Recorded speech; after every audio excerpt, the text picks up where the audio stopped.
Hello everyone, मैं रोहित सागर Harish classes Bulandshahr में आप सभी का स्वागत करता हूं।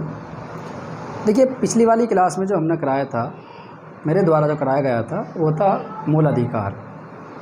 मूल अधिकार के बारे में बात कर रहे थे हम, यानी संविधान के प्रमुख अनुच्छेद और अनुच्छेद में मूल अधिकार के बारे में बात करी थी। क्योंकि आर्टिकल 1 से लेकर के 11 तक मैंने पहले वाले भाग में कराया था और आर्टिकल 12 से लेकर के 18 तक, इससे पिछली वाली क्लास में मैंने कराया है। 18 तक क्या था, ठीक है, समानता के अधिकार में बात करी गई थी और कितने प्रकार के अधिकार थे वो, ठीक है, बताया था। आर्टिकल कितने आते हैं उसमें और कौन कौन से आते हैं, समानता का अधिकार, समता का अधिकार और आपके ठीक है। तो इन सब के बारे में हमने पिछली क्लास में ही चर्चा करी है। आज जो हम बात करेंगे वो आर्टिकल, ठीक है, 19 से लेकर के आगे तक, ठीक है। चलिए, तो मूल अधिकार हमारा एक मूल अधिकार हो चुका है, जिसे कहते हैं समानता का अधिकार यानी समता का अधिकार, ठीक है। दूसरा जो अधिकार आता है हमारा, सेकंड जो अधिकार आता है, दूसरा आता है हमारा स्वतंत्रता का अधिकार। स्वतंत्रता का अधिकार, स्वतंत्रता का अधिकार और आर्टिकल आपके 19 से लेकर के 22 तक, 19 से लेकर के 22 तक इसमें चर्चा करी गई है। अनुच्छेद 19 से लेकर के 22 तक। अब अनुच्छेद 19 में क्या है, 20 में क्या है, 21 में क्या है और 22 में क्या है, तो इनके बारे में बात करें।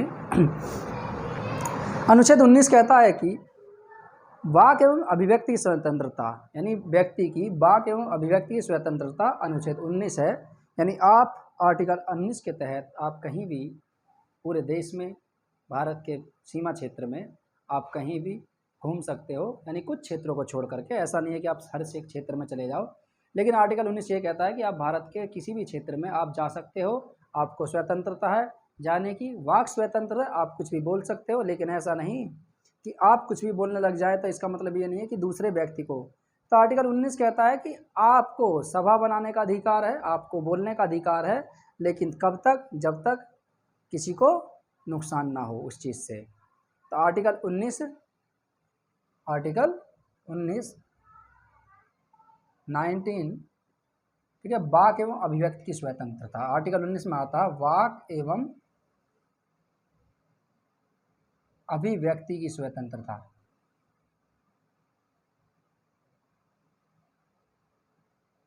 वाक एवं अभिव्यक्ति की स्वतंत्रता आती है आपके आर्टिकल 19 के तहत, ठीक है। वाक का मतलब होता है बोलना, आप सभा बना सकते हो, बोल सकते हो आप, ठीक है।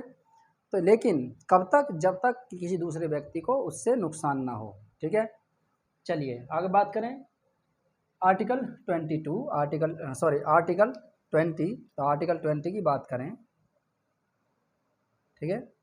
आर्टिकल 20 कहता है, आर्टिकल 20 है अपराधों के लिए दोष सिद्धि की स्वतंत्रता। किसके लिए? अपराधों के लिए, अपराधों के लिए दोष सिद्धि की स्वतंत्रता।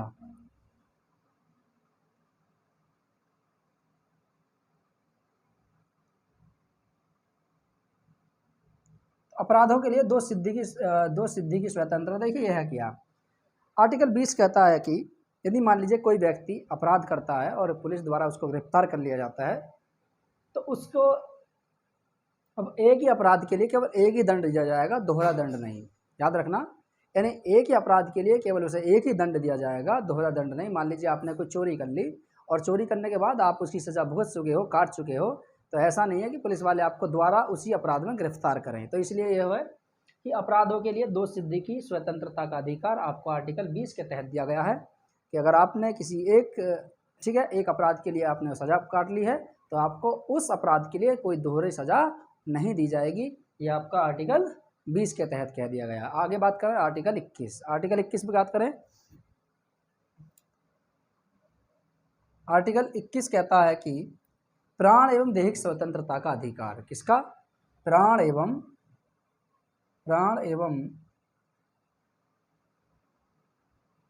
दैहिक स्वतंत्रता का अधिकार।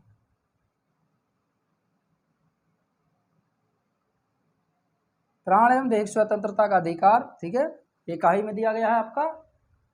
आर्टिकल 21 के तहत।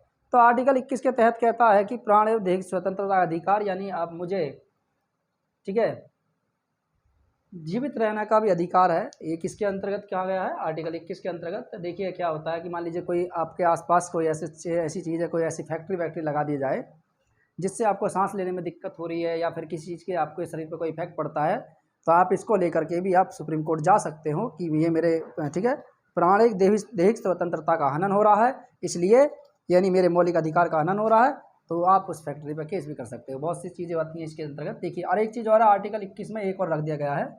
आर्टिकल 21 एक और चीज़ और कहता है कि 6 से लेकर 14 साल के बच्चों के लिए, 6 से 14 वर्ष तक के बच्चों को निःशुल्क शिक्षा का अधिकार, निःशुल्क शिक्षा का अधिकार, ठीक है। यानी 6 से लेकर के 14 साल तक के बच्चों को निःशुल्क शिक्षा का अधिकार। और देखिए ये आपका संविधान संशोधन किया गया था इसके लिए संविधान संशोधन किया गया था। 86वां संविधान संशोधन हुआ था इसका, संविधान 86वां संशोधन, ठीक है। इसके लिए 86वां संविधान संशोधन हुआ था 2002 में, याद रखना। तो 2002 में इसके लिए 86वां संविधान संशोधन हुआ था 2002 में। और यहाँ पर 2002 में संविधान संशोधन करने के बाद 6 से लेकर 14 साल तक के बच्चों को निःशुल्क शिक्षा का अधिकार दिया गया है, ठीक है। ये किसके अंतर्गत जोड़ दिया गया है? आर्टिकल 21 के अंतर्गत, ठीक है। किसके अंतर्गत? आर्टिकल 21 का कै। तो यहाँ आता है अनुच्छेद 21 का कै, याद रखना। तो 21 का कै क्लाउज कहता है कि 6 से लेकर 14 साल के बच्चों को निःशुल्क शिक्षा का अधिकार, आर्टिकल 21 का कै। आर्टिकल 22 की बात करें तो आर्टिकल 22 आता है इसमें, आर्टिकल, ठीक है। आर्टिकल 22 कहता है, देखिए कुछ मामलों में यानी कुछ दशाओं में गिरफ्तारी एवं निषेध से संरक्षण, यानी कुछ मामलों में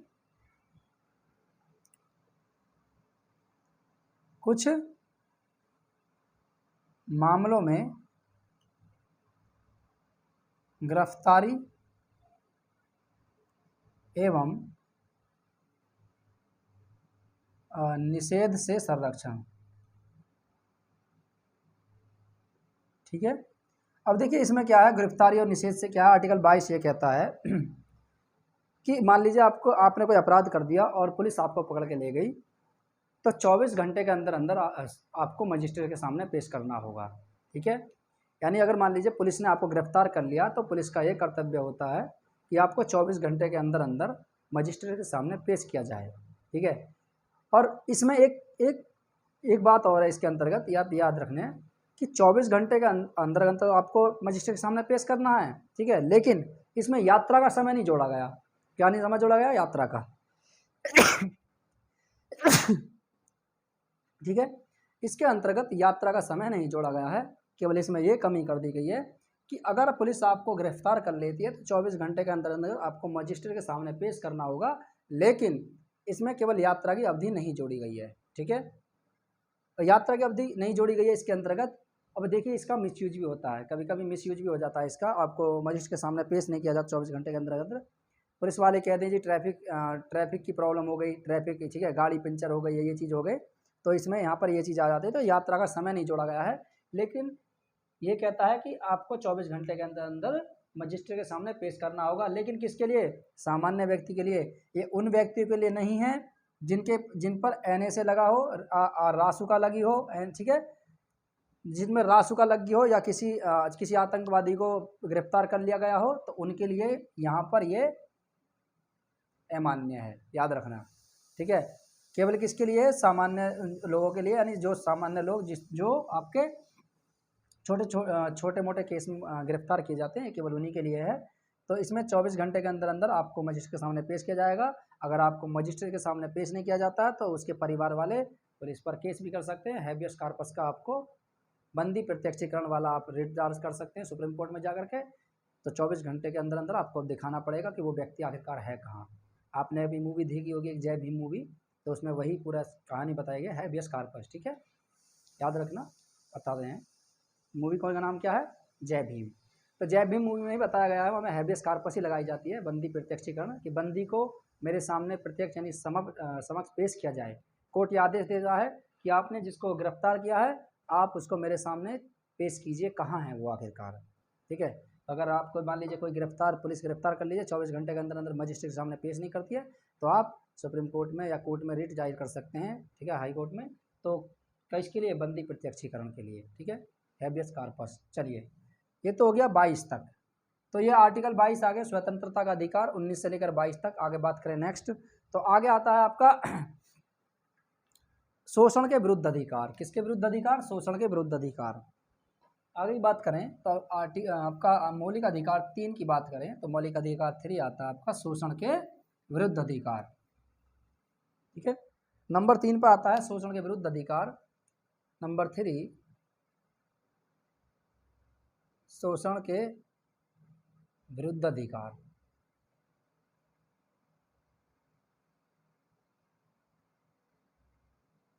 शोषण के विरुद्ध अधिकार। ठीक है, आर्टिकल 22 से आर्टिकल 23 और 24, आर्टिकल 23 और 24 केवल 2 ही अनुच्छेद इससे जुड़े हुए हैं। देखिए आर्टिकल 23 क्या कहता है?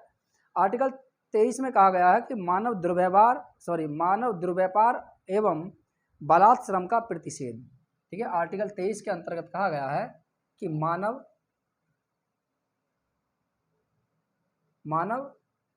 दुर्व्यापार व बलात् श्रम। ठीक है, बलात् श्रम का निषेध। तो मानव दुर्व्यापार व बलात् श्रम पर प्रतिषेध या निषेध। ठीक है, प्रतिषेध।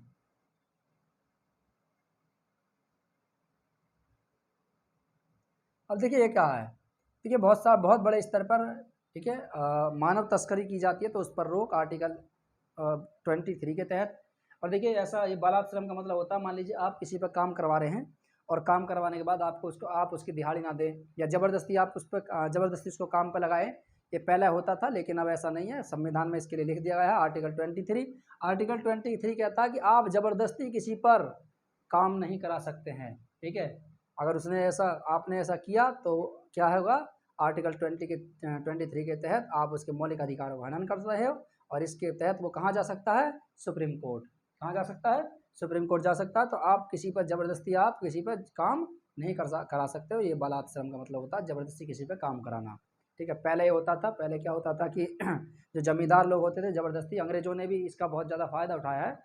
तो अंग्रेज़ों को तो सिर्फ टैक्स मिलता था लेकिन काम तो जमींदार ही करते थे, वो भारतीय लोग होते थे।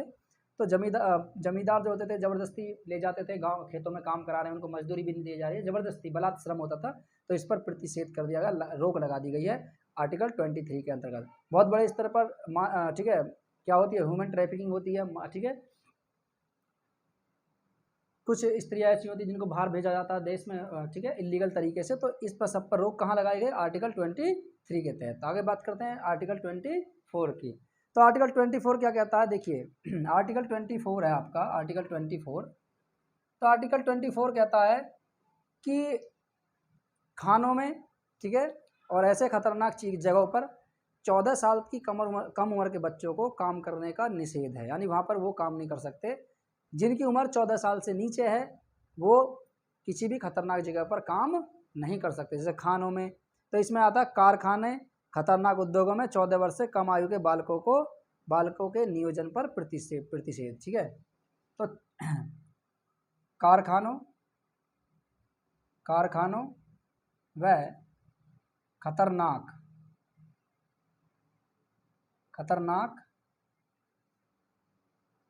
जगहों पर 14 साल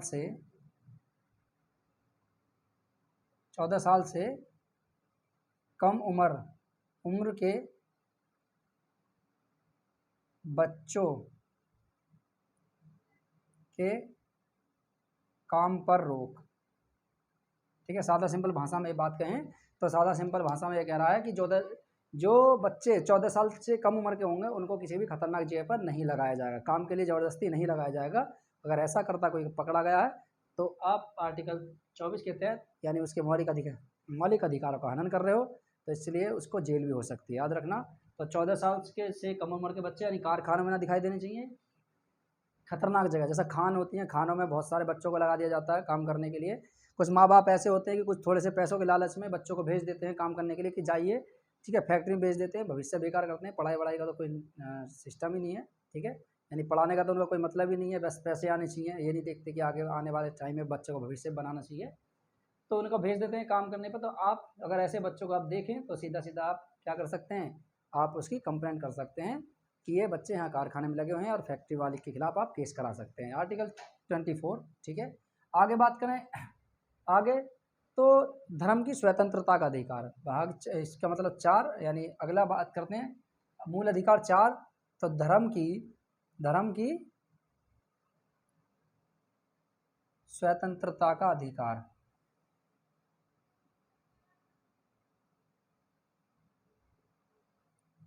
धर्म की स्वतंत्रता का अधिकार आर्टिकल आपके आता है ये 25 से लेकर के 28।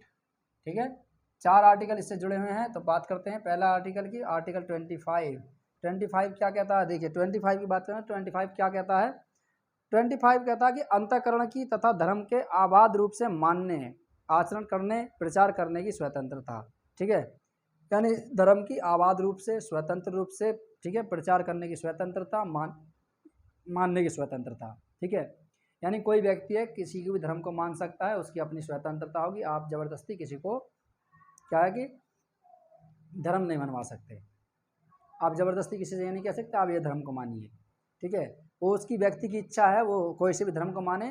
तो इसमें ये कहा गया कि धर्म को आबाद रूप से मानने, ठीक है, तो धर्म को आबाद, आबाद, देखिए आबाद का मतलब होता है कोई रुकावट नहीं होनी चाहिए उसमें, आबाद रूप से मानने,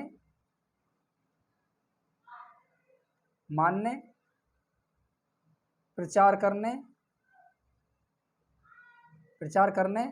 ठीक है, प्रचार करने, ठीक है, आचरण करने, मानने, आचरण करने, प्रचार करने की स्वतंत्रता, प्रचार करने, आचरण करने की व्यक्ति की स्वतंत्रता, व्यक्ति की स्वतंत्रता।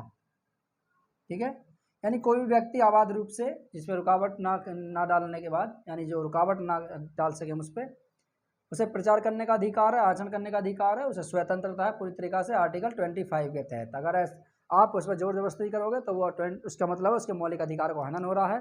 ठीक है, तो मौलिक अधिकार को हनन होगा तो व्यक्ति कहाँ जाएगा, सीधा सुप्रीम कोर्ट। ठीक है, याद रखना। 24 कहता है धार्मिक कार्यों का प्रबंधन। ठीक है, 26 कहता है, आर्टिकल 26 धार्मिक कार्यों का प्रबंधन। तो धार्मिक कार्यों का प्रबंधन आर्टिकल 26।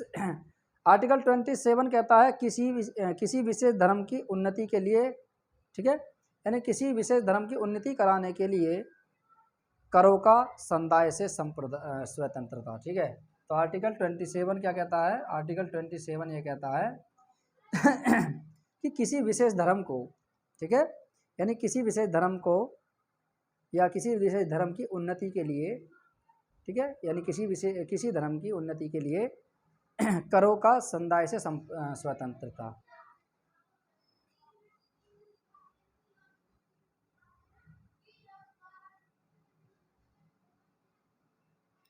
उन्नति के लिए, ठीक है, किसी विशेष धर्म की उन्नति के लिए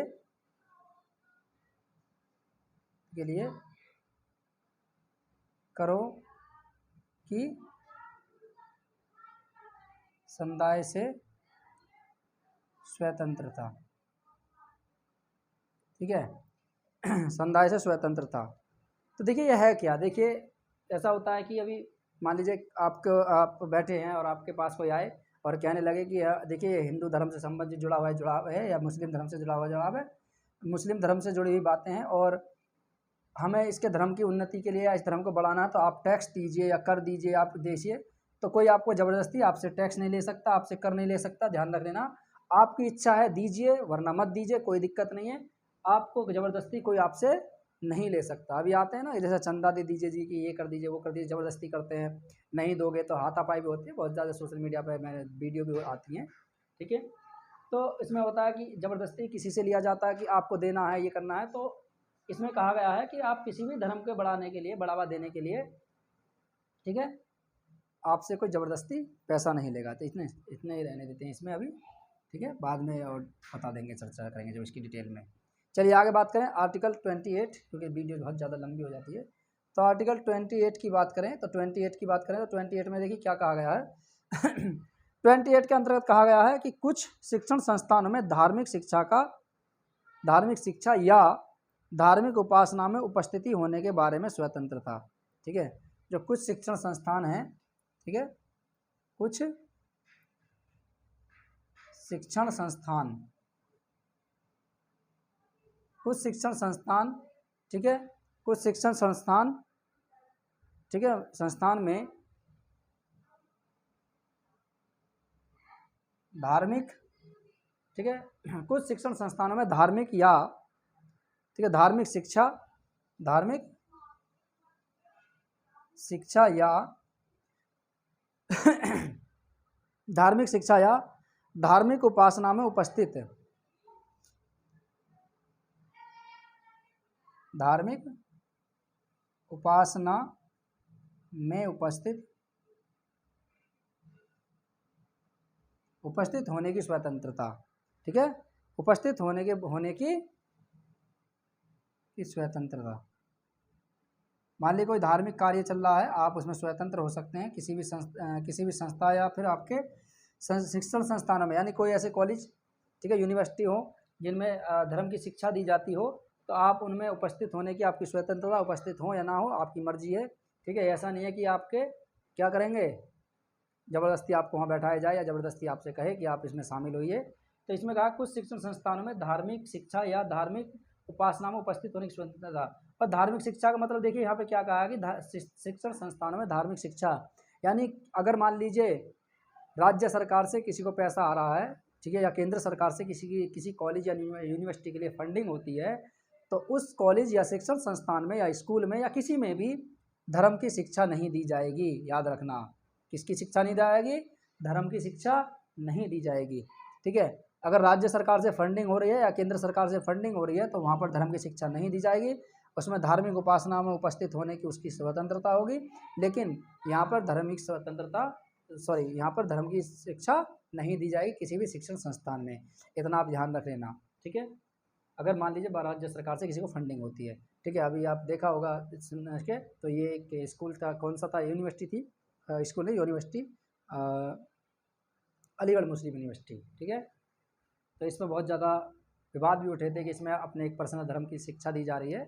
चलिए, तो आज के लिए इतना ही काफ़ी, ठीक है। ये आर्टिकल्स थे, आप इनको एक दो बार देख लीजिए, समझ में अच्छे से आ जाएंगे। तो आज के लिए इतना ही काफ़ी, मिलते हैं नेक्स्ट वीडियो में, तब तक के लिए जय हिंद।